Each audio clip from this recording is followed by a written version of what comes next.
Good evening to all of you. Shubho Sondha. We have been organizing a series of lectures on Indian knowledge system. And today, perhaps this is the 12th lecture today to be delivered by Professor Siddharth Shankar Joardar of Jagannath University, Dhaka. এখানে আমি কয়েকটি কথা একটু বলে নিই। আমাদের ভারতীয় দর্শনের বা ভারতীয় সংস্কৃতির কে নতুন করে দেখার একটা প্রবণতা আমাদের সরকার নিয়েছেন এবং সেই দৃষ্টিভঙ্গি থেকে নলেজ সিস্টেমের একটা প্রজেক্ট বা একটা প্রপোজাল আমাদের সবাইকে অনুসরণ করতে বলা হয়েছে এবং আমাদের প্রায় সব স্তরের সিলেবাসের মধ্যে ইন্ডিয়ান নলেজ সিস্টেম বলে একটা বিষয় থাকছে এবং এটা শুধু ফিলসফি নয়, সব সাবজেক্টের ক্ষেত্রে। এখন এইগুলো সম্পর্কে আলাপ আলোচনা করতে গিয়ে কতগুলো প্রশ্ন সামনে আসে। কিছু প্রশ্ন আছে যেগুলো আমরা আমাদের অতীতকে স্মরণ করব এবং সেখান থেকে রসদ সংগ্রহ করে আমরা বর্তমানে সেটা কিভাবে কাজে লাগাতে পারি, কিভাবে আমরা এগিয়ে যেতে পারি সেই চেষ্টা আছে। আর তার সঙ্গে সঙ্গেই অনেক পুরনো দিনের যে জ্ঞান চর্চা আর আজকের বিজ্ঞানের যে প্রগতি, তার সঙ্গে তো আমরা সবসময় একসাথে হাঁটতে পারিনি এবং তার ফলে অনেকগুলো জায়গাতে গ্যাপ তৈরি হয়েছে এবং এর ফলে কোনটা বিজ্ঞান আর কোনটা বিজ্ঞান নয় এই বিষয়টা কিন্তু আমাদের সকলের কাছে সবসময় পরিষ্কার থাকছে না। এবং আমরা যেমন অ্যাস্ট্রোনমিকে বিজ্ঞান বলবো কিন্তু অ্যাস্ট্রোলজিকে তো বলতে পারবো না।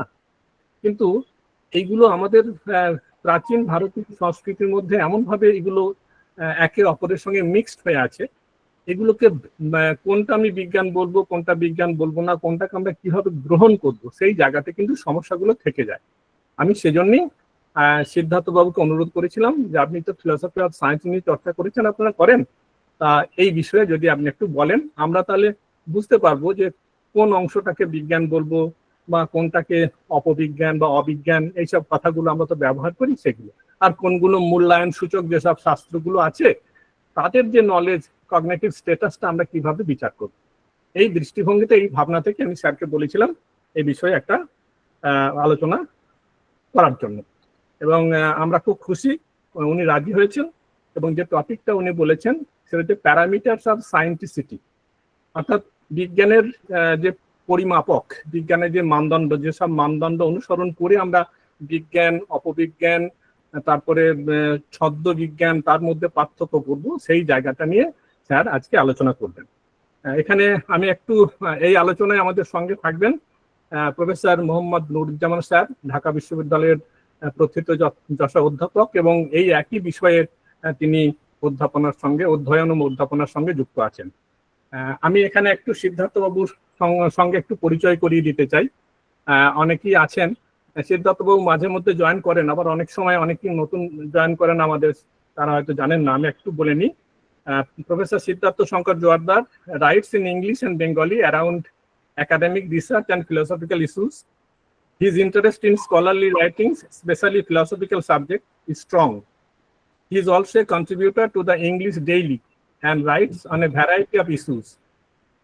Siddharth Babu authored some books like Revisiting Logical Empiricism, published in Germany, and Understanding the Philosophy of Science, published by Scholars Press in Europe. His books were translated into different languages in Europe. Another book, Dialectics, Development and New Hope, has been listed in the reference books of several American universities, such as Harvard University, Stanford University, Princeton University, Cornell University, etc. He writes a good number of English essays on Tagore, both in English and in Bengali. His Bengali book, Robindra Darshan, Sangshay ও সমন্বয়, was published by Jatiyo Sahitya Prakash, Dhaka in 2023. Some of his books help academic teaching in universities. Dr. Siddharth Shankar Joardar was a student of Dhaka University and he is now Professor of Philosophy at Jagannath University, Dhaka, Bangladesh. With these few words, I will request Professor Siddharth Shankar Joardar to begin his lecture. Sir, please. Okay, am I audible now? Am I audible? Can Yes, you hear me? you are audible. You are audible. No problem. Okay, thank you so much. And at first, I expressed my inabilities because I am very technically poor man, so that I could not join earlier. So sorry for that. And good evening to all. Best wishes to all of you here for the upcoming Durga Puja, the biggest festival of Sanatana Dharma. And the puja has already been started and formally will start tomorrow. And in fact, we are discussing this online platform on the eve of this major religious festival where all believers, even non-believers, will come together in one place to enjoy themselves. And I personally enjoy this wonderful gathering and unbounded uh, rapture and evolution of humans. I feel proud to be invited on this platform, Forum for Applied Philosophy, where many scholars from India, different parts of India, uh, are being invited on regular intervals. I carefully noticed that they are all research persons in their respective fields. And some Bangladeshi professors are also taking part in the discussion. I had an opportunity to listen to few of them, and I think this unique way of spreading knowledge and disseminating knowledge is very important for philosophical society. And as a student of philosophy, I appreciate this way of disseminating knowledge and practicing knowledge. In this case, the initiative of those who are taking part in this discussion is very promising. I appreciate this wonderful initiative. Thank you once again for inviting me. My special thanks are due to Professor Dr. Santosh Kumar Pal, without whose help, advice, and encouragement, I would not have been able to deliver this space today. His intense focus on knowledge fascinated me. I met him in August, maybe 2023, uh, when we attended in an international seminar in Dhaka. And since then, I have understood that his intense interest in knowledge is encouraging many, many people, both in Bangladesh and India. I'm very happy to find my friend, Professor Nuruzzaman, as a discussion on my paper. He's a very potential and prolific writer uh, who completed his master's from Saskatchewan University of Canada, and who wrote a good number of books on science and technology, both in Bengali and English. Thank you, Professor, for joining us. It is a great pleasure for me to share my views about science and philosophy of science with you. You have already known that the topic on which I'm going to talk today is about epistemological problem in science. And the title of my paper that has already been known to you is the parameter of scienticity, science, non-science, and pseudoscience. And at the same time, I'll be talking about the average belief of Indian people and how these beliefs are particularly obstructing the function of knowledge in Indian society. I'll be talking here mainly under 5 subtitles, but to be honest, I have no hesitation to concede that uh, to concede my limitation, and I have a serious doubt about whether I'm the right person to have this discussion now. And the expectation you are sitting with may not be fulfilled, but maybe with your generosity, I will be getting through the journey now. Now, let me formulate the title.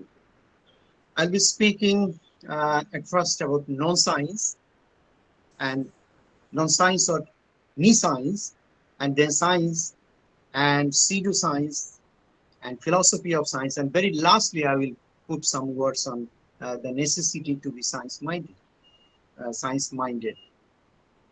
And the issue uh, which I've started to share with you is science in broadly speaking and philosophy of science in particular. Both people's conceptions and misconceptions about the words are most uh, reliable and tested knowledge we call science are very, very powerful. For that reason, we need to have a clear idea about science, which we undoubtedly call knowledge. I really do not see any difference between science and knowledge in that sense. I think science is disparately involved in our practical life. So any discussion on scientific knowledge is very much desirable. I hope our discussion today will be centered around the human knowledge system in which we can trust logically. One thing is very clear: with the help of science, people have reached the peak of civilization today. You know, science is religion neutral, caste neutral, society neutral, and can be said to be uh, universal in all circumstances. As a result, it must be said that science is very objective. Although philosophers ask many questions about science and scientific knowledge because they find contradictory approaches in scientific history. Paul Feyerabend, famous American postmodernist philosopher and epistemological anarchist, uh, claims that the history of science is full of contradiction. And in his famous book Against Method, he has written something against the scientific method, so that he named his book as Against Method. As a result, in spite of having the objective character, science uh, very often creates some scope of confusion among philosophers to think about more. The term more is added here to characterize science as an eclectic character of knowledge construction. Knowledge thus is often defined as a social construction instead of its unitary character. For that, philosophy of science is now working out as an exciting development of human knowledge system, especially as the guardian of science. Philosophy of science, I believe, is a wonderful branch of philosophy that brings philosophy very close to science. Philosophy of science, is a critical approach to scientific knowledge that justifies the claim and authenticity of scientific knowledge. Richard P. Feynman, a famous American theoretical physicist, very interestingly claims that philosophy of science useful to scientists is as useful to scientists as ornithology to birds. This interesting quip suggests that scientists in all cases should explore and address some ways of methodological issues that are provided by philosophers of science. Science and philosophy thus have an intimate nexus, and this relationship is not an accident. Uh, uh, and the relationship is very, very intimate. And once upon a time, in ancient history, we find that philosophy was called the natural science, and science, on the other hand, was called natural philosophy. So that they have a very serious hobnobbing between these two branches of human knowledge. Perhaps then there was no room to think of science and philosophy as separate. And it is still true that everyone we call a scientist today is also a philosopher. From the ancient Pythagoras to the present Thomas Kuhn, many philosophers can be found, and we also know them as scientists. You may have seen a very interesting book compiled by Brian Duignan, and the name of that book is The 100 Most Influential Philosophers of All Time. It is a compilation, and all the philosophers, you will find that they are all scientists in one sense or another. So now let me go into the depth of our main agenda. An uncomfortable question that preoccupies us every day is why we continue to believe unscientifically, even though we live in the blessings of so much science. I think the answer lies in our theoretically structured understanding of social effect on human belief. And many people in our society strongly believed that supernatural harm is caused by witchcraft that brings misfortune, illness, and other problems in human life. I cannot tell you how many people, especially in India, suffer from this superstitious belief. I might be tired here of giving some sorts of peculiar beliefs of men, how evil spirits are still responsible for floods, droughts, storms, famines, and other epidemics. I can recall an incident now, what Mahatma Gandhi said about the Bihar earthquake in 1934. Gandhi controversially interpreted the earthquake as the divine punishment for the prevailing system of untouchability, uh, which was still practiced by some Hindus in that places. Uh, he urged that the earthquake's suffering could be seen because of societal wrong. I'm sorry to remind you that unwanted controversy between Tagore and Gandhi on that issue. I do not know how, I don't know where earthquakes can happen because of social injustice, where countless children and innocent people die. In Indian society, most of the phenomena that people face from morning to night uh, are explained in unscientific way. Countless people in India still believe in paranormal facts like exorcism, telepathy, clairvoyance, angels, demons, etc. And some kind of supernatural beliefs are fully unfounded and scientifically disproven. Beliefs in spirits of ghosts varies widely among different communities and region in India. And survey and studies indicate that a significant portion of the population, often reported to between 30% and 70%, believe in some form of spirits or supernatural entities. And common superstitions in India today, like a blanket, the road being bad luck, cutting fingernails at night time is considered to give bad luck, a crow calling, meaning that guests are arriving, and drinking milk after eating fish, causing skin diseases, and itchy palms, signaling the arrival of money, etc.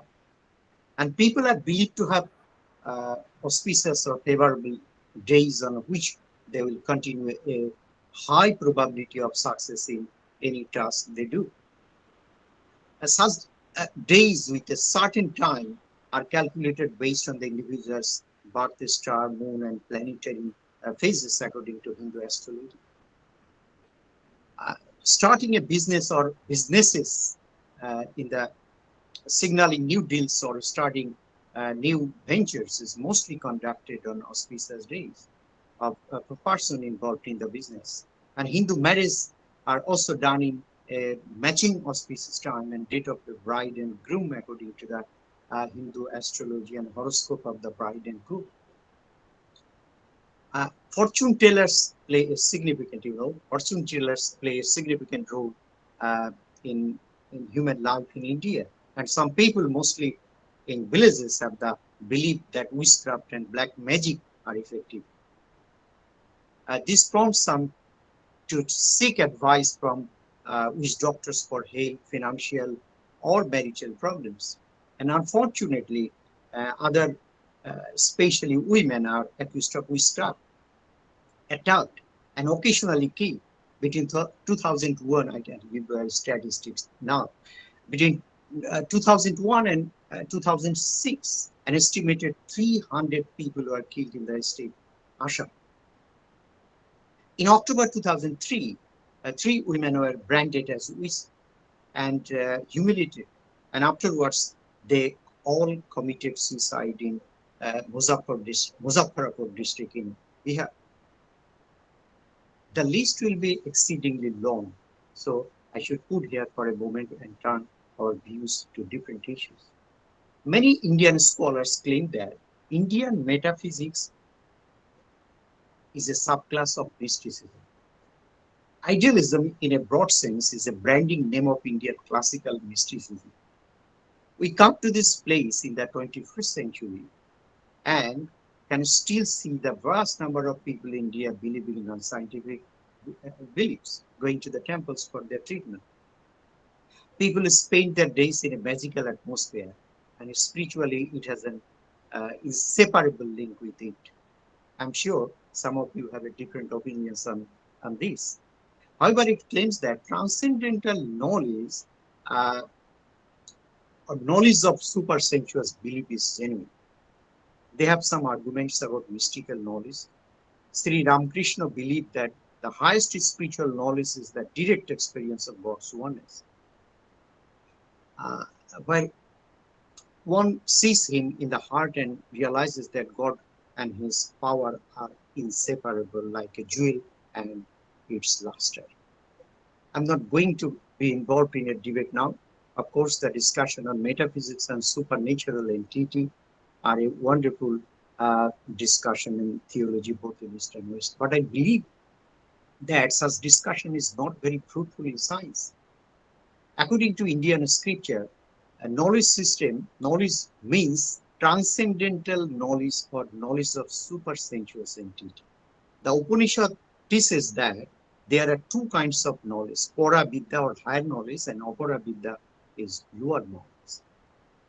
While Apara Vidya encompasses a worldly information and skills, but the Upanishad emphasizes the Para Vidya is essential, transcendental knowledge of one's true self and the universal Brahma, which leads to liberation from the cycle of birth and the experience of eternal bliss.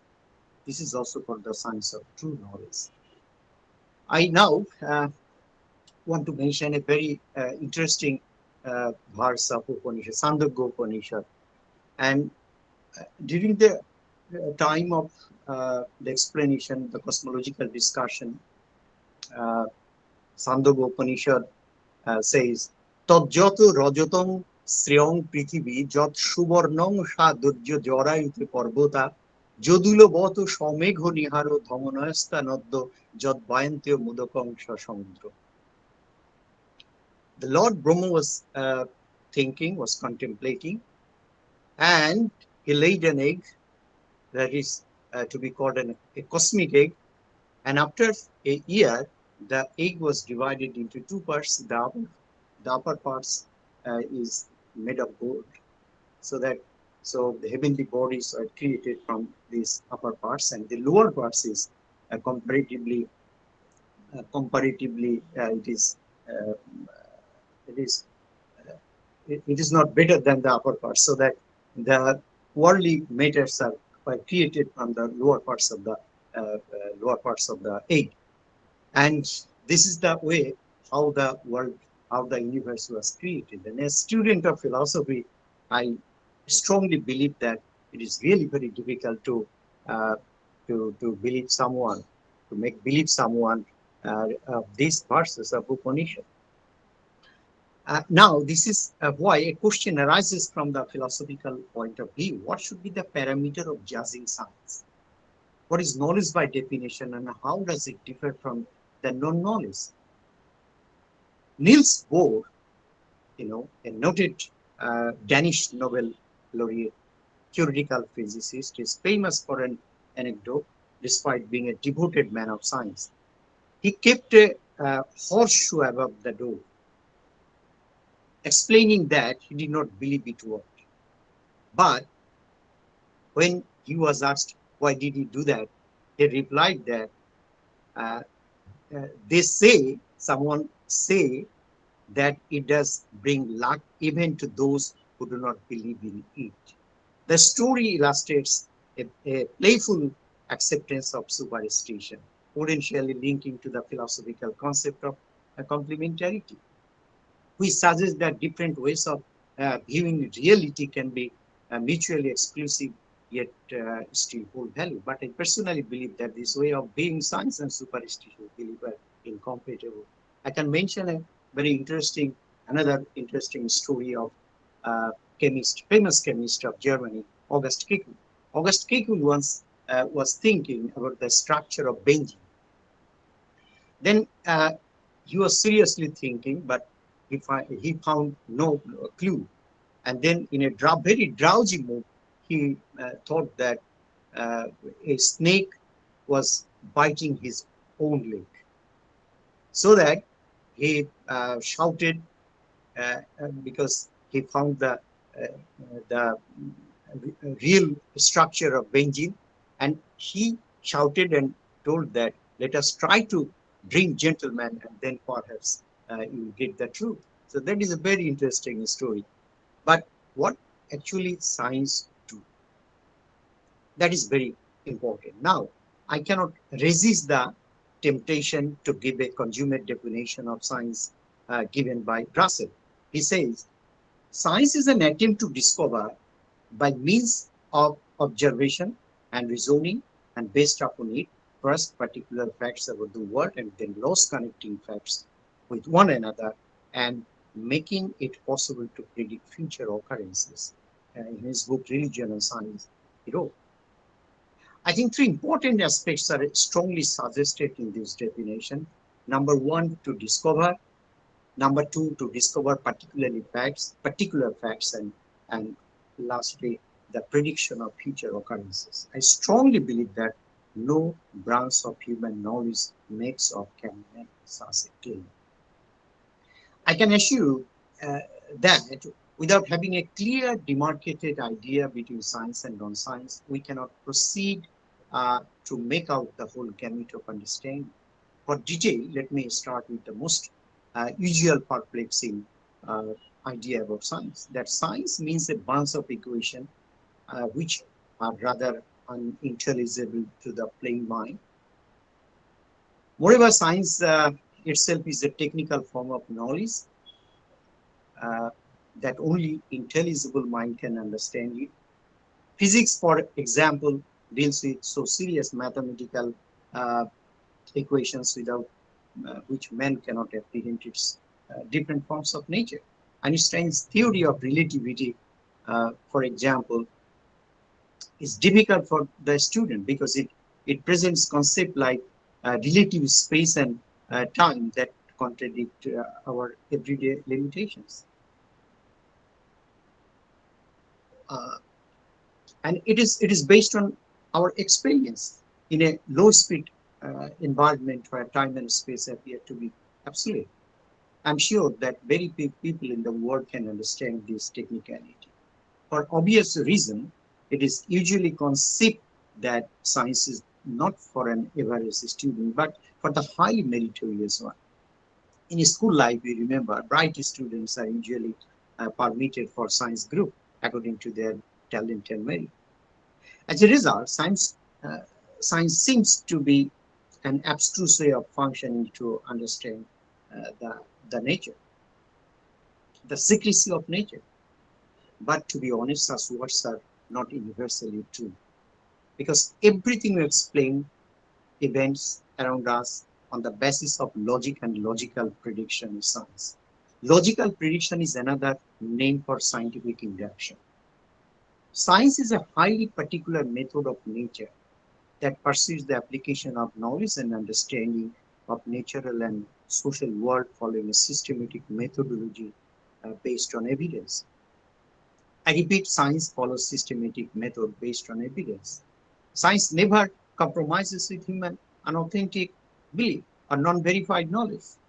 Hence, I need to classify the very line of demarcation between science and non-science. Let me explain. In truth, it is very difficult to determine which of many thoughts to call science and which to call non-science.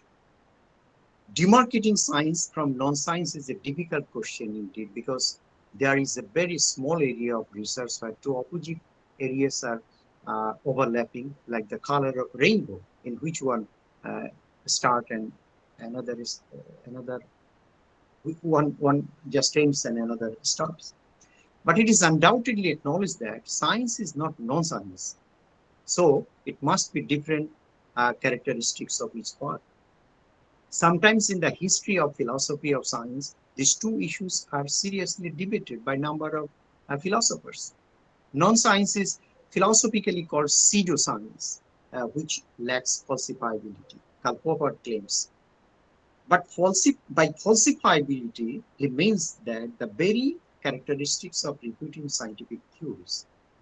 If we believe that scientific knowledge is irrefutable or infallible, the very attitude is objected by the philosophers. The spirit of scientific knowledge is always something to corrigible or leave out the present for future. Now the question comes first, what actually we understand by the word falsifiability.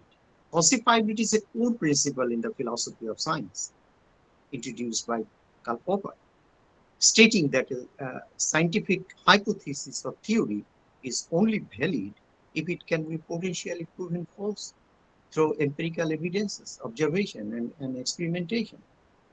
Karl Popper's approach to science is very critical, because he says our science is not knowledge. We do not know. We can only gaze.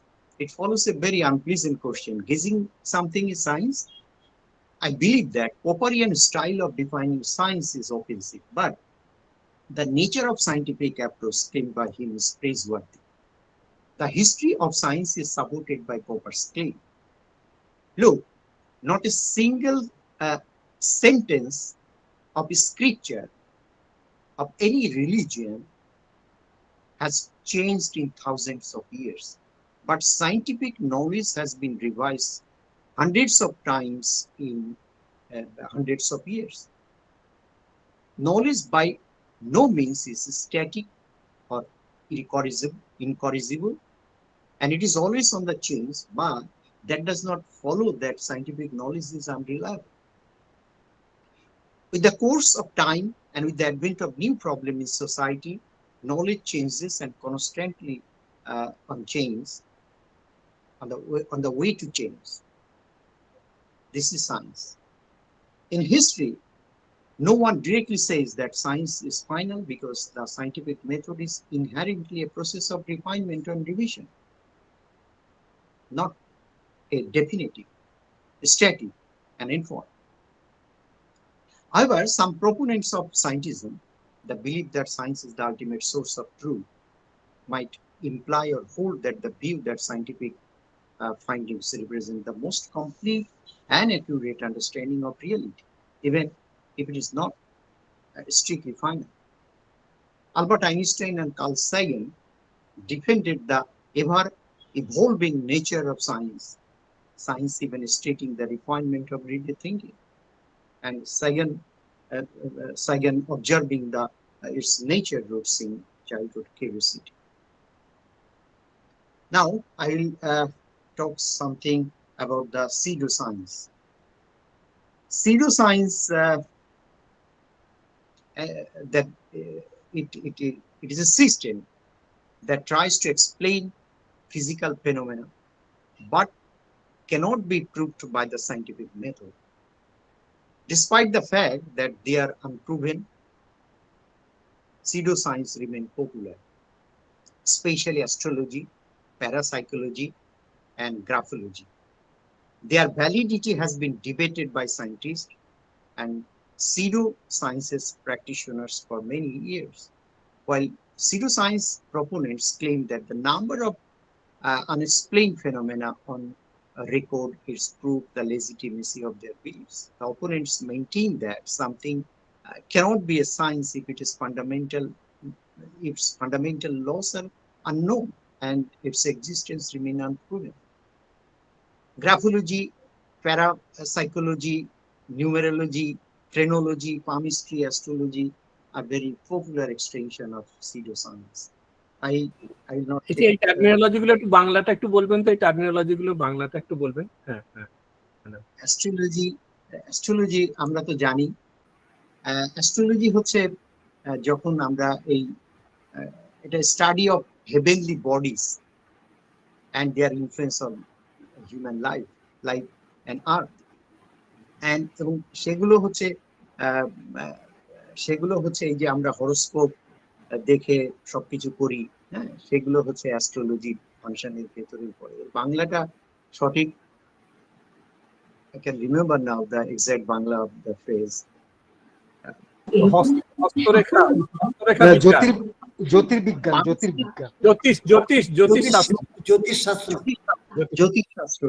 জ্যোতিষশাস্ত্র। জ্যোতির্বিজ্ঞানও বলে। ফ্রেনোলজি হচ্ছে মানুষের human স্কিলটা, সাধারণত আমরা মানুষের এটা হচ্ছে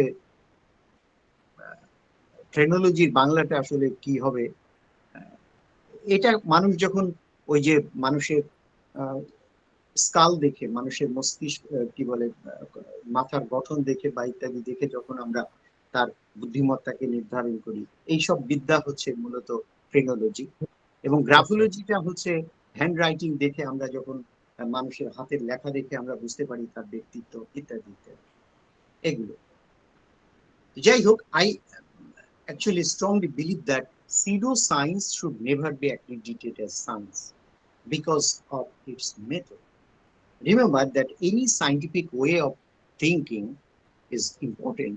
It would not be science if it could get to the truth by any other means. Now, the important areas of our discussion today is philosophy of science. As I have already mentioned, that science and philosophy of science differ mainly on methodological issues. Michio Kaku, a renowned Japanese astrophysicist, places an interesting remark on science. The purpose of science is to peel back the layer of the appearance of object to reveal their underlying nature. And Michio Kaku's observation brings science much closer to philosophy, as both of their explorative spirit and that stand in common. Stephen Hawking, a legend astrophysicist, echoes almost the same voices, and he wrote, "We find ourselves in a bewildering world, and we want to make sense of what we see around us, to ask what is the nature of this universe, and what is our place in it, and where did we come from, and what is it the way it is." In his brief history of time, he wrote, this is the science that only helps us to depict a real picture of the universe, since people in general do not trust in mystery and elusive fantasy. Philosophy, on the other hand, takes almost the same responsibility to parse blindness away from human brain, because it is the most effective cognitive exercise in human study. Accordingly, philosophy of science just follows the way how science works with her method, pursuant to the advice given by the philosophers. So the role of philosophy is astonishingly huge, as it takes hold the most important agenda in furnishing the project. In a true sense, philosophy deals with scientific problems with more logical approach and tries to justify the claim made by science itself. Importantly, it is difficult thereby to characterize scientists. How does he pose for to be a philosopher? In recent time, I'm not sure how many people can do justice to accredit someone as a both philosopher and scientist. This is not possible indeed to identify a scientist as a pure scientist and a philosopher as a pure philosopher. Stephen Hawking, for example, has been crowned with both the sides of a coin, scientist or philosopher, and perhaps one part of the acknowledgement would be mistaken about the real identification. On the other hand, Maurice Lee, who did his PhD in optics under Max Planck's supervision, also the interpreter of Albert Einstein's, and he wrote a very nice book in 1920, maybe, Space-Time in Contemporary Physics. So he was a physicist. He was a physicist, but he became a philosopher at the end of his life, and he was killed in 1936. Maybe. Philosophy of science, as a result, is perhaps the essential compatriot of science and scientific criticism. Maxwell very rightly defines philosophy of science as philosophy of science becomes an integral, vital part of science itself. And science becomes much more like natural philosophy of the time of Newton, a synthesis of science, methodology, epistemology, metaphysics, and philosophy. From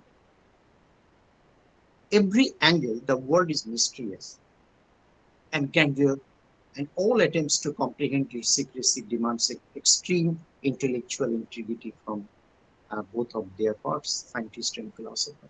Science, philosophy, sociology, religion, or even poetry from different perspectives attempted to comprehend the inner voice of nature and its finest tune. Science, as an effective tool, takes courage to sketch out the real nature of the world. The truth dawned upon me in that science is a relentless cognitive pursuit, how to come up with the old theory and finds new one to depict a more effective and accurate empirical predictive assumption.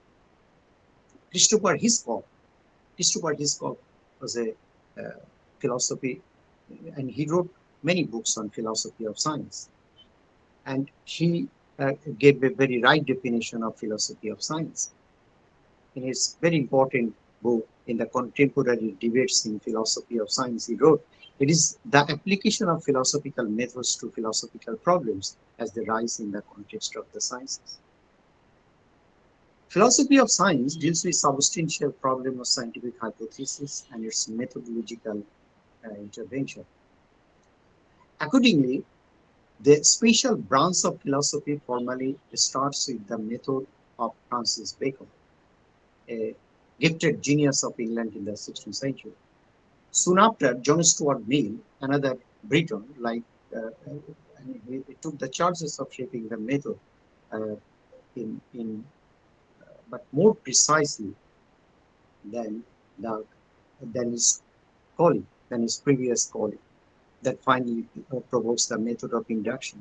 As a fundamental tool to scientific discovery, scientists usually find it convenient to use inductive method since it takes the chief responsibility to make into the hypothesis. Instead, deductive method, which had been cradled in the Aristotelian hand in Greek logic, flourished with more implications in the 19th century. And later on, this method, as opposed to inductive, was firmly intervened by Pierre Duhem, Karl Popper, and others. And it is argued that this is the basic form of valid reasoning, since it starts with well-grounded general statement. The result from the deductive reasoning has always been true, so the difference between the method of deductive and inductive reason has always been problematic. The list of philosophers that makes such steps is not less than the figure of former groups. Obviously, this unending tussle with those two sections of philosophy encompasses a great many parts of scientific discussion. There had been another scientific hypothesis, which is officially called abductive inference. However, this discussion is not spaced here due to the unfamiliarity in scientific reasoning in recent times.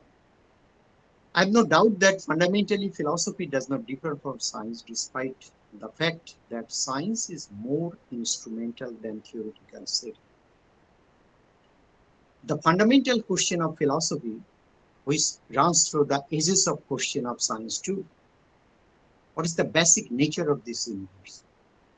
Or is it sufficient for an epistemologist to accept the knowledge provided by human senses alone?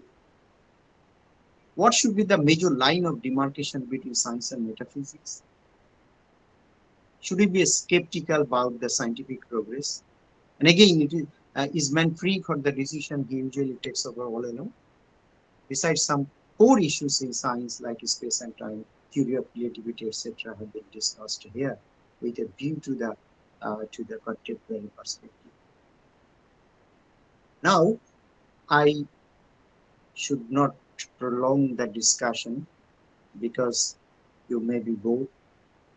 So very lastly, I need to say something about why do we need to be science-minded. I think science is a method. Science is a way to understand the universe. And it is, suppose it is the genuine way to understand or to unravel the secrecy of the nature. And from the very beginning of human thought, science is trying to understand impartially. And other branches of human knowledge are also trying to unravel, trying to understand the secrecy of nature. But they have the different ways. But scientific way should be the genuine method. I strongly believe that it is the only way to understand the nature and its secrecy. In Greek mythology, we see the same occultic fantasy in regard to the creation of the world, but we substantially do not depend on the fantasy. Philosophical advancement help us to clarify the darkness. As science moves forward, science-minded people, are decreasing day by day in our society. This is very alarming. It may be a very plain answer to the question, what scientists do in science, or scientist activities are science.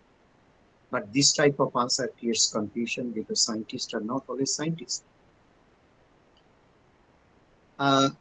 Even many literators claim that literature is a special kind of science, because the chief function of literature is to disseminate knowledge.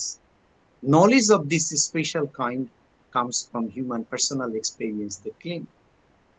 Matthew Arnold, a famous Victorian critic, believed that literature had a definite space in human knowledge. But the only way to get rid of the complication is to be sure about the true character of science. Science is not something to get final truth in nature, but the very approach to finding the truth behind the phenomenal operation of nature. Many scientists are spiritualists, but no spiritualists are science-minded.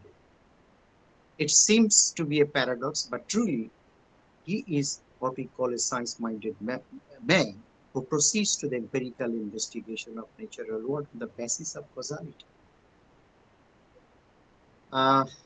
Actually, I don't want to prolong this discussion today because there is no end to this discussion, And apart from this long discussion may bore you, so I should conclude with a few words, very few words. Nature around us is really complicated to understand. Human knowledge is not sufficient to reach the bottom of the layers. Science of different branches like physics, biology, with the help of mathematics, are gradually filling up the layers. In Upanishadic period, people used to believe that the entire universe was created by the cosmic egg. And from that egg, all objects of the universe are created. It is hard to make believe now these things today. Science makes our mind open and helps our wonderful brain to work. And philosophy of science, on the other hand, critically examines scientific process and its findings, how realistic it is with the natural world. Thank you so much for your long patience. Thank you once again. Thank you very much, Siddharth Babu. It is a very illuminating discussion, and there are different issues, and I hope the participant will raise those issues so that we can have a vibrant discussion also. We have with us Professor Mohammad Nuruzzaman Sahab from Dhaka University, Department of Philosophy. I will request Professor Nuruzzaman Sahab to act as a discussant of this program, and you just give the summary of what Siddharth Babu was saying, and then we will raise some issue for discussion. Sir, please. Thank you very much. At the very beginning, I would like to express my gratitude to the organizer, especially Professor Santosh Kumar Pal, for inviting me to join as a discussant. you know, Professor Siddharth Shankar Joardar is a very much serious professor as well as good researcher. In the meantime, he also proved himself as a good researcher and professor. He wrote a good number of papers and books which published from home and abroad. And this paper is also a thought-provoking paper. It seems to me that I back to the Greek philosophy and watch the whole development of philosophy and history of science. I just mentioned the main terms or topics of Professor Siddharth Shankar Joardar papers. At the very beginning, he clarified the nature and parameters of science, defining science as knowledge, highlights key scientific aspects, establishing demarcation line between science, pseudoscience, and non-science. He also shows the historical unity between science and philosophy. He wants to say that philosophy of science is a critical tool. Methodological guidance, especially he mentioned in the Karl Popper, identify some social problems, what he calls non-science, but it seems to me that it's also sorts of superstitions, like misfortune, illness, other problems of human life in our Indian subcontinent we get. And at last, he advocates for scientific mindedness, and he would like to say that knowledge is corrigible, but relentless persuasion of knowledge. Those are the main issues of his paper. But I would like to start from scienticity. Parameter of scienticity. Scienticity is the very much popular word in our daily life, also in philosophy of science. It seems to me it's a new term in philosophy of science. Scienticism is very much popular, but scienticity is a new term most likely in philosophy. But we get that kind of discussion from Aristotle to still now, but at the time it's new. What does scienticity is meant?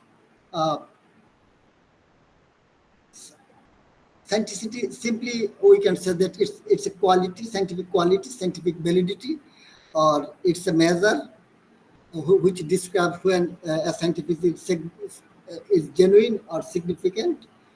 The characteristics of scienticity, we can explain its objectivity, empirical basis, rationality, systematically we study.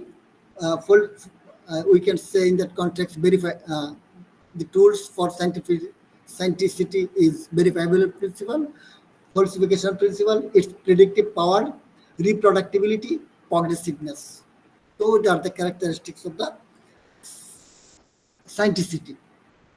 There is Professor Siddharth Shankar Joardar also used the term scienticism. There is a big gap between scienticism and scienticity.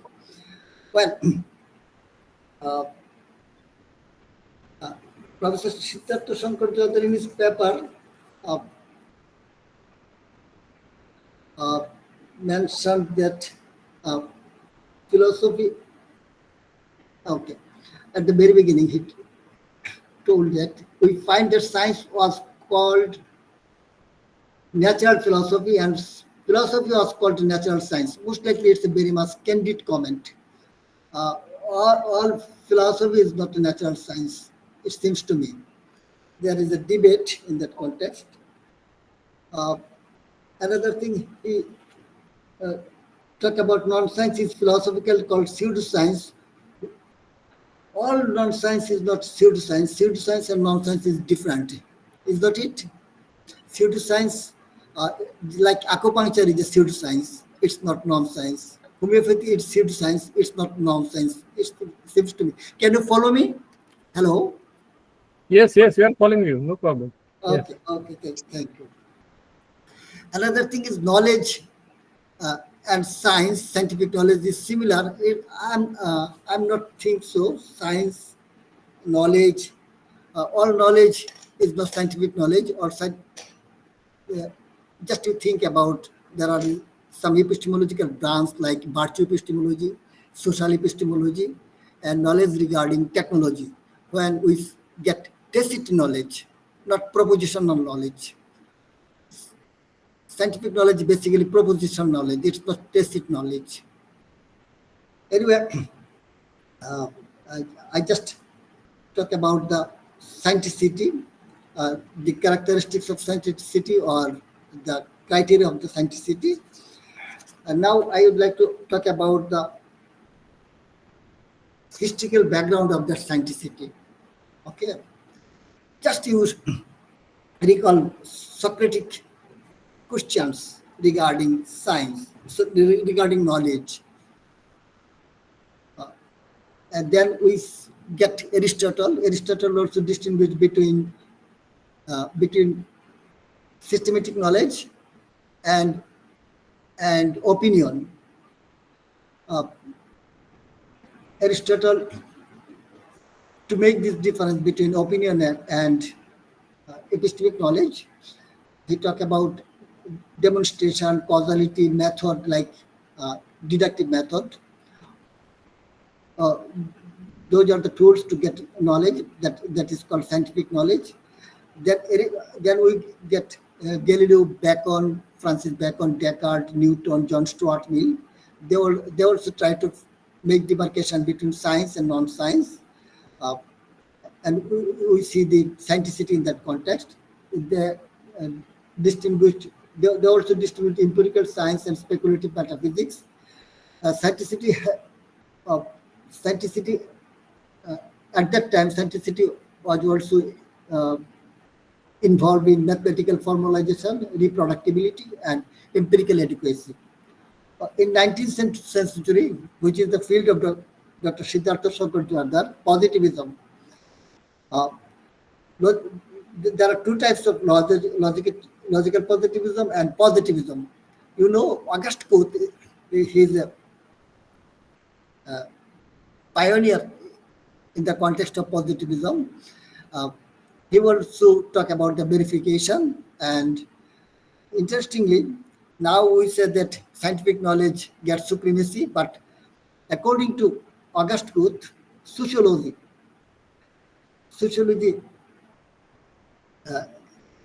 gets supremacy in the context of knowledge or authentic knowledge or reliable knowledge. In the early 20th century, we get logical positivism. They also use a tool like verification principle to make demarcation between science and pseudoscience and science. In the mid-20th century, Professor Siddharth Shankar Joardar mentioned Karl Popper, where we see falsification principle. We see falsification principle they use to make demarcation between science and non-science. Thomas Kuhn, paradigm-dependent science. Paul Feyerabend, against method. Anything goes in science. He also try to make different demarcation between science and non-science. But another invention in the 20th century, that is the constructive empiricism, scientific realism. They also make a difference between science and non-science. You think about, there is a philosopher whose name is Hilary Putnam. He's very much popular philosopher, Hilary Putnam, a scientific realist. He also tried to make difference between science and non-science. Statistilos, Greek philosopher basically, he also tried to make difference between science and non-science. Another philosopher, he is coined the term constructive empiricism. His name is Ben Frasen. Ben Frasen, his renowned book, The Scientific Image, he talked about constructive empiricism. According to the constructive empiricism, we can only know the observable entities, not non-observable entities, and that observation only by naked observation. According to this theory, instrumental based observation sometimes deceive us. Only negative observation is reliable. Even he does not use the term false or truth or falsity in the context of scientific theory. He denotes them as empirical adequacy, just empirically adequate. It's not true or false. It's all sorts of pragmatic attitude. Well,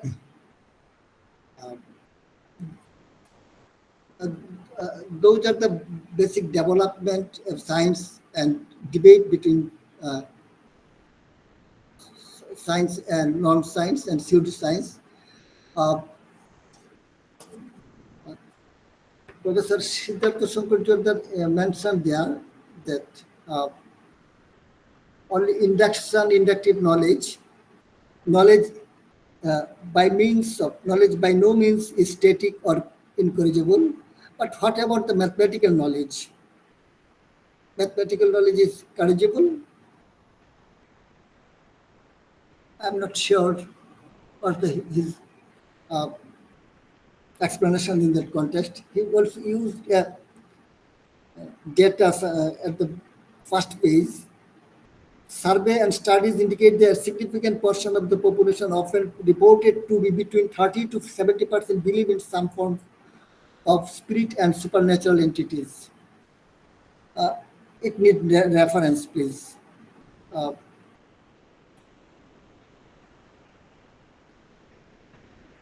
Yeah.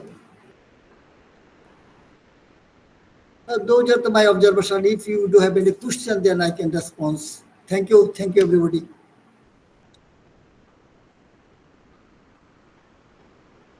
We have some queries, but before that, Professor Joardar will respond to Dr. Nurujjaman sir.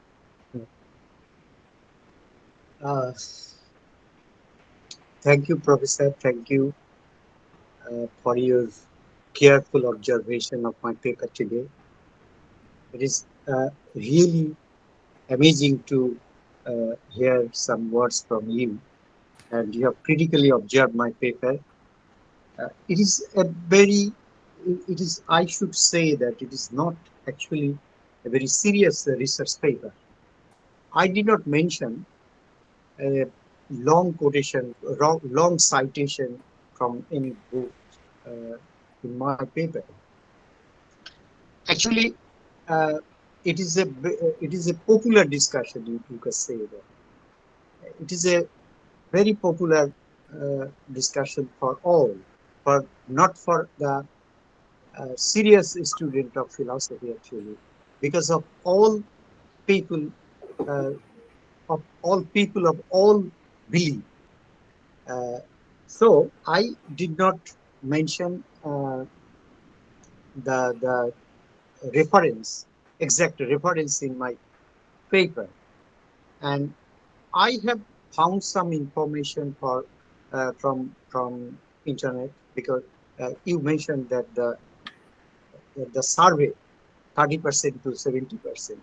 It is actually found in the Indian web page.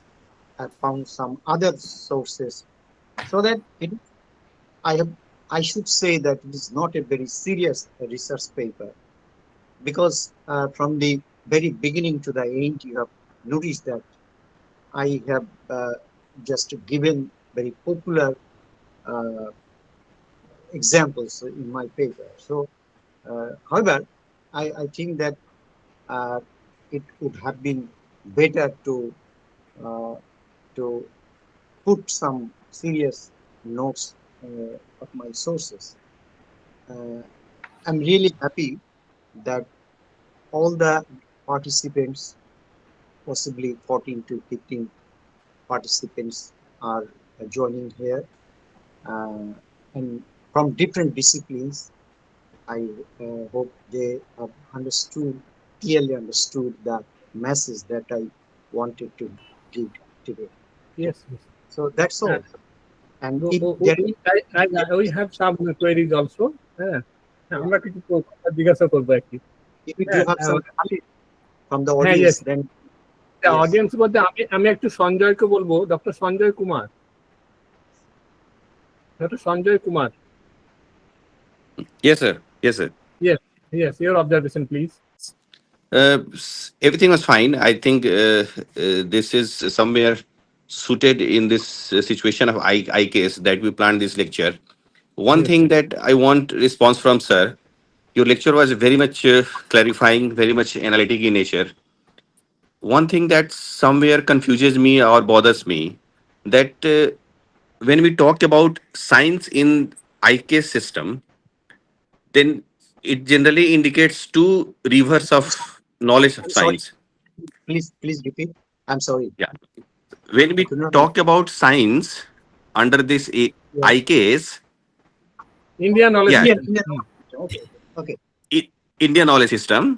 So this Indian knowledge system indicates towards two rivers of knowledge in the ancient era. The one river highlights the knowledge of, say, something related to mathematics or geometry. One river indicates towards, I mean, historical knowledge system related to mathematics or related to geometry. And one river also indicates mythological knowledge, like sciences of aeroplane, sciences of hair transplant, or sciences of test tube babies. So Yeah. In the when we Vedic period. right, sir, right, sir. So how do we respond in to a scenario when attempts are made to conflate both the rivers in present times? Thank you for your question. You have during my lecture, you have carefully noticed that I mentioned a sentence, a proposition that you may have different opinions on this. Okay. Actually, I tried to put some words about the overall belief of Indian people. India has a historical philosophical legacy, and in a very ancient time there was a scientific knowledge, there was a scientific discussion which have been applied in the recent time. So that is the issue, and I should not ignore this issue. But overall, I've given some instances that average Indian people do believe something which is actually hampering or obstructing the way of knowledge system. Knowledge itself is to be verified. Knowledge is to be reproduced. Knowledge is to be examined. So in the entire process, in the entire process of knowledge formation and the discussion, these types of beliefs, overall beliefs of Indian people, are really creating hindrance on the way to the knowledge system. So I have mentioned some examples of that sort. Actually, this is not true that all Indian thoughts are centered around this superstitious belief or something like that. India has a long historical perspective or long historical scientific theories or many other things in ancient India that we now following. But I have mentioned in my paper, I have told you that this sort of beliefs, superstitious belief particularly, are creating problem, are creating hindrance, are creating deterrence on the way to the knowledge formation. So that is the when these are associated with powers, and powerful persons are saying all these things, this becomes more problematic for us, for the ordinary people. Exactly. In most of the cases, I think so. Yes. About the most important thing is that you have clarified the distinction. How can I distinguish between different layers of knowledge, cognitive states? And then in that context, your lecture is very, very interesting. I have some query. That is, I was reading a book, an article made by Krishna Chandra Bhattacharya, K.C. Bhattacharya. He is speaking of Swaraj in ideas, a very important essay. And in this essay, he was speaking of about that he has no reservation about science or mathematical sciences or natural sciences. He is not arguing against that. But beyond these sciences, what is related to society or values or ethics, he is saying that our ancient Indian culture should be given a proper weight and that. And in that context, he has tried to defend. Yes, Sanjay Babu? Yes, sir. Would you say something? Then the question is, at the same time, I found a paper by Meghnad Saha, and the very name of the paper is Sob Dade Ache. Sob Dade Ache বলে এরকম একটা প্রবন্ধ উনি লিখেছেন এবং খুব interesting প্রবন্ধ, এবং সেখানে উনি বেদে কি আছে আর কি নেই, হ্যাঁ, তার মধ্যে একটা পার্থক্য উনি করেছেন, এবং সেটা নিয়ে আমি একটু মানে ভাবছি একটা জায়গায় একটু বলবো আর কি। তা এবং ওখানে একটা জিনিস যেটা বারবার কথায় আসছে, পাঁজি সম্পর্কে ওনার একটা নির্দিষ্ট বক্তব্য আছে, যে যেভাবে টাইম গণনা করা হয় পাঁজিগুলোতে, আমাদের যে বিভিন্ন পাঁজি আমরা বিভিন্ন ব্যবহার করি আর কি, তার ভিত্তি আছে কিনা সেইগুলো ব্যাপারে। তা এই ব্যাপারটা একটা আপনি যদি কিছু আলোকপাত করেন। আরেকটা বিষয়, সেদিন আমাদের একজন বক্তা বলতে মানে তিনি ডারউইন আর ডিভিনিটি দুটোকে মেলাতে চাইছিলেন, যে ডারউইনও থাকবে আবার ডিভিনিটিও থাকবে। এখন ডিভিনিটির অনেকগুলো অর্থ হতে পারে, হ্যাঁ, এক অর্থে যখন আমি ছোট আমি থেকে আমি বড় আমির দিকে যাব, মহত্তর অবস্থানে উঠবো, সকলকে নিজের মতো করে ভাববো, সেটা এক ধরনের ডিভিনিটি, এবং সেই হচ্ছে আমরা অনেকেই ডিভাইন অবশ্যই। কিন্তু ডিভিনিটির অর্থ আমার বিলিফ সিস্টেম এগুলো হয়, হ্যাঁ, এবং আমার রিলিজিয়াস বিলিফস বা ডিফারেন্ট টাইপস অফ কাস্টমস এগুলো হয়, তাহলে কিন্তু ডিভিনিটি প্রবলেমটা কিন্তু অন্য দিকে ইঙ্গিত করে। এবং সেখানে ডারউইনকে কখনোই সেই অর্থে ডিভাইন বলা যায় না, মানে ক্রিয়েশনিজম যদি এখানে ব্যাকগ্রাউন্ডে থাকে, তাহলে ডারউইনের সঙ্গে ক্রিয়েশনিজমের কখনো সম্পর্ক থাকতে পারে না। এই ধরনের বিষয়গুলো বারবার আসছে আমাদের মানে কথাবার্তা আর কি। সেই জন্য আমি চাইবো আপনি যদি এগুলো সম্পর্কে একটু আলোকপাত করেন।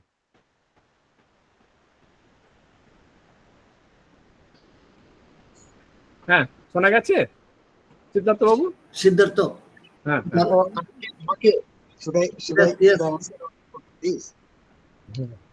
না, আমি তো প্রথমে বললাম যে আপনাকে ক্লিয়ারলি একটা জায়গায় পৌঁছাতে হবে, need to reach a point, what is science and what is not science. Science actually খুবই ভেরিফাইড নলেজ নিয়ে কথা বলে, এবং সেটাকে রিভিশনের স্কোপ থাকে, সেটাকে রিভাইজ করার স্কোপ থাকে। আমি বলেছি যে if you carefully look behind the history of science, then you will find that thousands time revised হয়েছে, and in every cases scientific knowledge is floating much towards the destination. However, আমরা কিন্তু জানি না what is the destination. এই যে নিরন্তর আপনি 2000 বছরের ইতিহাস দেখেন, তখন দেখবেন যে 2000 বছরের ভিতরে মানুষের চিন্তার কিভাবে পরিবর্তন হয়েছে। এই যে ইয়ারকে একবার জিজ্ঞাসা করা হয়েছিল, father Copleston asked him in 1948 in a BBC program, third programme বলে একটা প্রোগ্রাম হতো এক সময় বিবিসিতে, যে তোমার সায়েন্সটা, এজিআর কে জিজ্ঞাসা করা হচ্ছে যে তোমার সায়েন্সের তো লিমিটেশন আছে। তখন এজিআর বলছে যে অবশ্যই লিমিটেশন আছে, সেই limitation, it is limited, 20th century science is limited in terms of the 18th century. And 18th century is also limited in terms of its previous century. So that is the nature of scientific thoughts. আচ্ছা, এই সূত্র ধরে কেউ বলতে পারে যে আপনার সায়েন্সটাও যখন ফাইনাল নয়, হ্যালো, হ্যাঁ, আপনার সায়েন্সটাও যখন ফাইনাল নয়, তাহলে অন্য যে সিউডো সায়েন্সের কথা বলছে সেটাও তো ফাইনাল নয়, তাহলে কি এমন? I'm coming to this point. আপনি দেখাতে পারবেন না in the last 2000 or 5000 years এর ভেতরে কোন স্ক্রিপচারের একটা শব্দ পরিবর্তন হয়েছে। মানে হচ্ছে always it is limited, it is corrigible, it is there is a scope of revision. কিন্তু নন সায়েন্স যেটাকে বলা হচ্ছে, সায়েন্স এন্ড নন সায়েন্সে মনে রাখতে হবে যে তার ডিমার্কেটিং লাইনটা হবে এর মেথোডোলজিক্যাল। আপনি পেতে পারেন, you may find the truth in different way. আমি নিলস বোরের ঘরের সামনে একটা ঘোড়ার খুর রেখে দিত, তাকে জিজ্ঞাসা করা হচ্ছে যে তুমি কেন, তুমি কি এটা বিশ্বাস করো? সে বলছে যে যারা বিশ্বাস করে না তাদেরও নাকি এটা উপকার করে। এটা তার একটা believe, but believe is not science. আপনি যদি খুব কেয়ারফুলি লক্ষ্য করেন তাহলে দেখবেন যে কোনো বিশ্বাস বহু কিছু হতে পারে। Even I have given example of August কেকু। সে সিরিয়াসলি কন্টেম্পলেট করছে যে বেঞ্জিনের স্ট্রাকচারটা কি হবে। তখন সে একটা স্বপ্নের ঘোরের ভিতরে in a very drowsy mode he could understand that this should be the structure. কিন্তু মনে রাখতে হবে যে সে যে প্রক্রিয়ার ভেতর দিয়ে পাচ্ছে, দিস ইজ নট সায়েন্স। আপনাকে একটা লাইনে আসতে হবে যে what is science and what is non science. আপনি যদি ফিলসফিক্যাল ট্রুথ পেতে চান বা সায়েন্টিফিক ট্রুথ পেতে চান, আপনাকে মানতে হবে যে এই পদ্ধতিটা যেন ঠিক থাকে। কি পদ্ধতি? এক্সপেরিমেন্ট, অবজারভেশন, ইভেন অ্যাবস্ট্রাকশন, যেটাকে আমরা ম্যাথমেটিক্যাল ট্রুথের ক্ষেত্রে আমরা করি। হ্যাঁ, তো সেটা হচ্ছে যে মিথোলজি এক জিনিস। মেথোডোলজি। হ্যাঁ, এখান থেকে আরেকটা প্রশ্ন। হ্যাঁ, বলছি আমি কি বলবো, একটা আরেকটা কথা বলবো। একটা হচ্ছে যে আপনি ফিলসফি অফ সায়েন্স বা ফিলসফি কে আপনি সায়েন্সের উপরে স্থান দিচ্ছেন, কিন্তু ফিলসফি বলতে আমরা অনেক কিছু বুঝি। এখন সেখানে সব ফিলসফি তো আর সায়েন্টিফিক বা সায়েন্সের যে মিনিমাম ক্রাইটেরিয়া ফুলফিল করে ফিলসফি হচ্ছে তা তো হচ্ছে না। তাহলে সেইগুলো যদি আমি বলতে চাচ্ছি যে philosophy of science actually deals with scientific problems and scientific knowledge system, তার উপরে কোশ্চেন করছে এবং সেই কোশ্চেন করাটা valid. Philosophy of science became A distinct branch of science philosophy, এবং খুব অ্যামেজিং, খুবই ইন্টারেস্টিং একটা ব্রাঞ্চ। এখন সেটা হচ্ছে যে প্রশ্ন করছে, মানে তার ভ্যালিডিটি নিয়ে প্রশ্ন করছে, তার অথেন্টিসিটি নিয়ে প্রশ্ন করছে। সেই প্রশ্ন করাটা সবসময় থাকবে, যদিও এই প্রশ্নটা সবসময় ওয়েলকাম জানায় না। সায়েন্টিস্টরা কখনোই এটা ওয়েলকাম জানায় না। 1990-এর দশকে একটা নেচার পত্রিকাতে একটা একটা রিপোর্ট প্রকাশিত হয়েছিল, একটা এসে, খুব ইম্পর্টেন্ট একটা এসে, যেখানে বলছে যে 4 জন culprit, they are all culprits of science. সেটা কি? কার্ল পপার, ল্যাকাটস, ফায়ারব্যান্ড, এদেরকে ছবি দিয়ে বলা হচ্ছে দে আর অল কালপ্রিটস। তার মানে সায়েন্স নিয়ে তারা প্রশ্ন করছে। অ্যাকচুয়ালি সায়েন্স নিয়ে প্রশ্ন করা যায়, কিন্তু প্রশ্ন করা মানেই সেটা কিন্তু নন সায়েন্স নয়, সেটা কিন্তু মিথোলজি নয়। সেটা আগে বোঝা দরকার। এই জন্য আমি ডিস্টিংক্টলি প্রথমে from the very beginning I have divided my lecture into 5 sections. What is non science, what is science, and what is pseudo science। আরেকটা জিনিস ইন্টারেস্টিং, সেটা হচ্ছে কার্ল পপার কিন্তু এইটাকে pseudo science কে নন সায়েন্সের কাতারে ফেলেছে। সেটা আমি আলোচনা থেকে বাদ দিয়েছি, কারণ I don't believe that non science and pseudo science are identical. যাই হোক, এখন কেন হচ্ছে can I add something? Yes. হ্যাঁ, okay, it seems to me আমাদেরকে from the very beginning we have to clear the idea of scienticity. সায়েন্টিসিটি কথা যখন আমরা বলবো তখনই science, non science, theory science একদম পৃথক হয়ে যাবে। এই কতগুলো ক্রাইটেরিয়া, এই লিস্ট অফ ক্রাইটেরিয়া, জাস্ট এটা অবজেক্টিভিটি এবং only empirical world, this phenomenal world, it deals with only this phenomenal world. Yes creationism এখানে আসবে না। ইভেন আমি যতটুকু মনে পড়ে যে ইভোলিউশনিজম নিয়েও কার্ল পপারের একটা অবজারভেশন ছিল যে উনি প্রথম দিকে বলছেন যে এটা সায়েন্স না, সিউডো সায়েন্স। পরে অবশ্য সায়েন্স হিসাবে স্বীকৃতি দিচ্ছেন, তাই না প্রফেসর সিদ্ধার্থ? ওকে, সুতরাং আমাদের যদি এই সায়েন্টিসিটি সম্পর্কে ধারণা ক্লিয়ার থাকে তাহলে science, non science and pseudo সায়েন্সের মধ্যে পার্থক্য করা খুব কঠিন কাজ হবে না। প্রথমে হলো যে it deals with only this phenomenal world, এটা অগাস্ট কোতেও বলছে, আর পরবর্তীকালে লজিক্যাল পজিটিভিস্টরা তো বলছেই।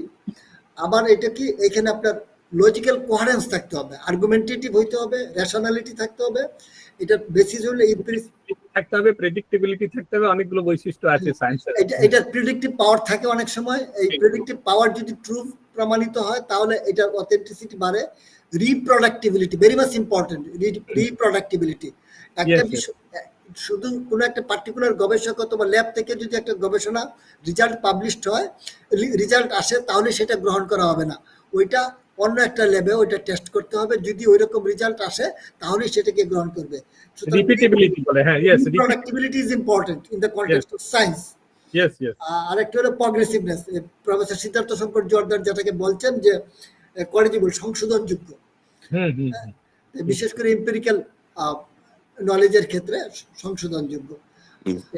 এনিওয়ে, আচ্ছা, আমি একটু আরেকটু শেষ করি ওই Siddharth.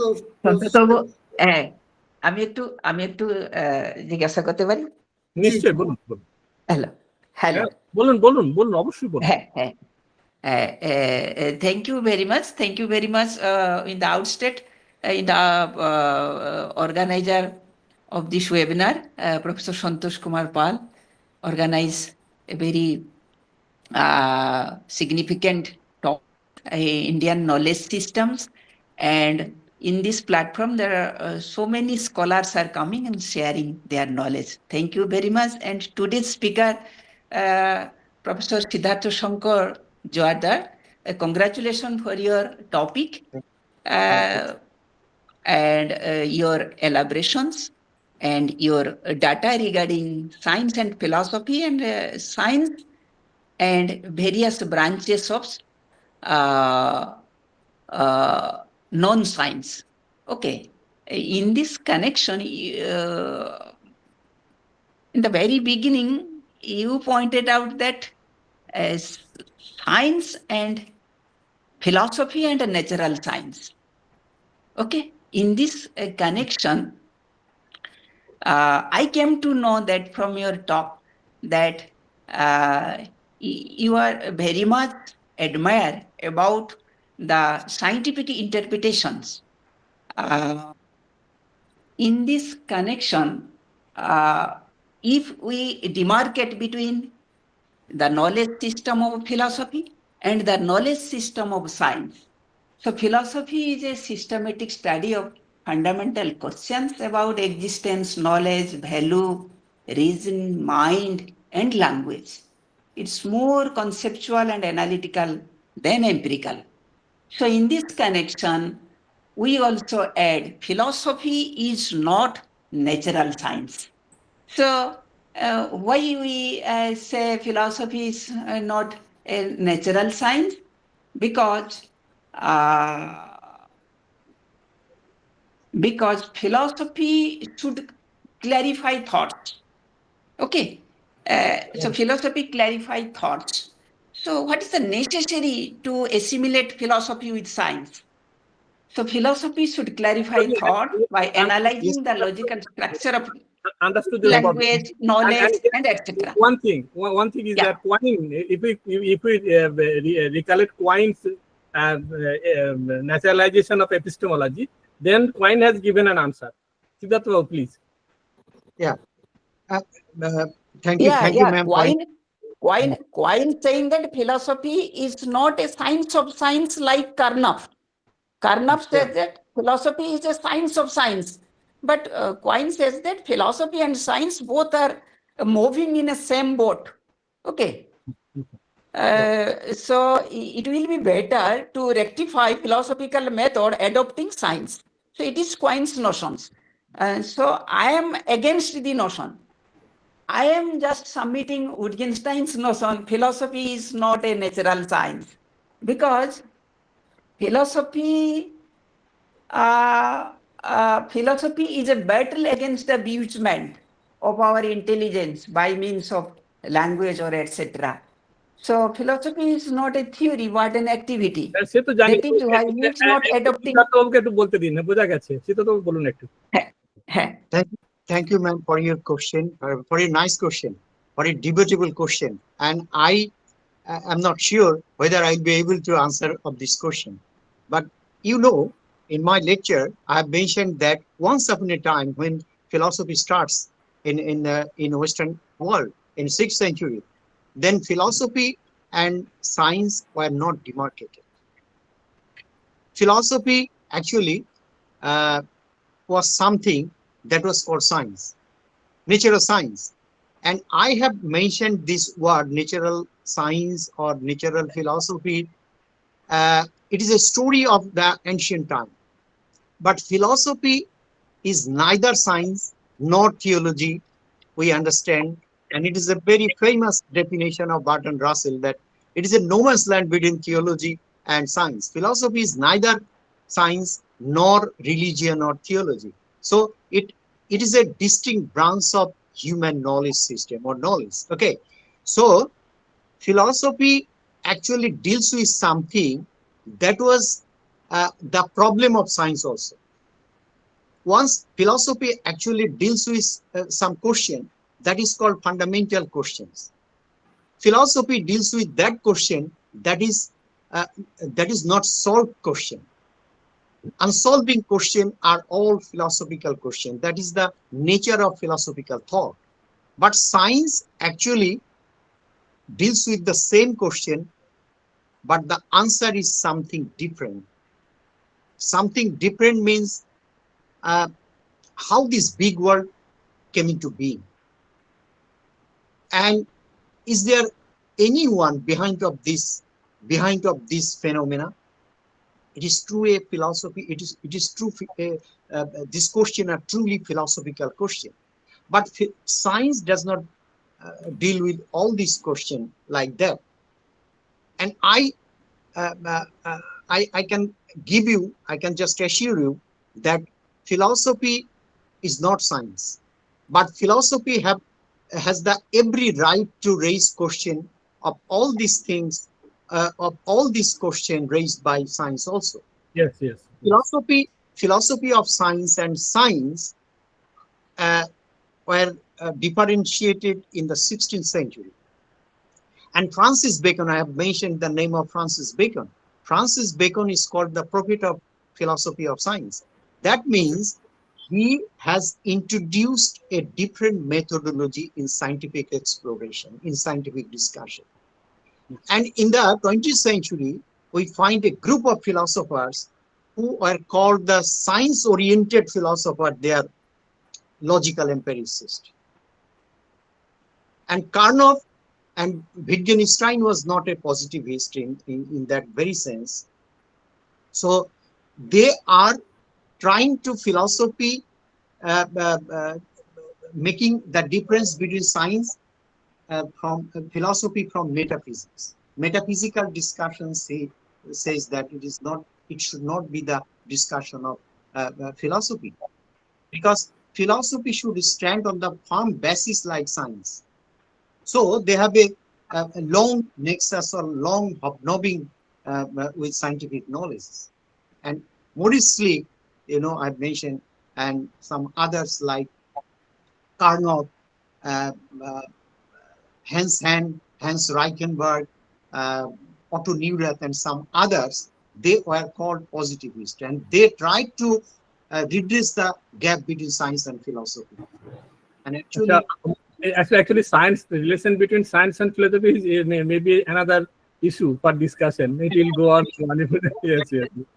That is another issue. And in my lecture, you carefully notice that I try to make the difference between scientific knowledge, non-scientific knowledge, pseudoscience, and yes.